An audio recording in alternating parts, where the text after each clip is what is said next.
Hi friends, இன்றைக்கி காலையிலே sorry குளிர் கொஞ்சம் லேட்டாக தான் எழுந்திரிச்சேன். எப்போது மாதிரி காலையிலே பரபரப்பாக வேலையை ஆரம்பித்தாச்சு. இன்றைக்கி கொஞ்சமாக கீரை கடைசல் தான் செய்யலான்னு இருக்கேன். கொஞ்சமாக கீரையில் தண்ணி ஊற்றி கொஞ்சம் சின்ன வெங்காயம், பூண்டு, பச்சை மிளகாய், ஒரு தக்காளி, கொஞ்சம் சீரகம், அப்புறம் கொஞ்சம் பெருங்காயம் போட்டு 2 விசில் விட்டு வேக விட்டுட்டேன். அதுக்கப்புறம் சாதம் ஒரு பக்கம் வடிச்சிட்டு அதுக்கப்புறம் கீரையை கடைஞ்சி அதுக்கப்புறம் அதோட தண்ணி லைட்டாக ஊற்றி எடுத்து வச்சுருவேன். ஏன்னா கீரைனா என் வீட்டில் நாங்கள்லாம் சாப்பிட்றோமோ இல்லையோ என் ஹஸ்பண்டுக்கு ரொம்ப பிடிக்கும். அதனால் கீரை கொஞ்சமாக அதுக்கப்புறம் தாளித்து வச்சுட்டேன். அப்புறம் ஸ்கூல் பசங்களுக்கு தக்காளி குஜ்ஜி செஞ்சேன். அப்புறம் உருளைக்கிழங்கு வறுவல் செஞ்சேன்.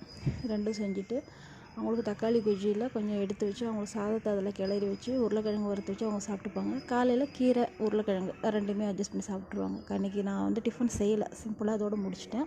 ஓகேங்க, இன்னொரு விலாகில் இதோட இன்னும் நல்லா இதாக பார்க்குறேன். மறக்காமல் எல்லோரும் சப்ஸ்கிரைப் பண்ணுங்கள். ஓகேங்க, பாய்.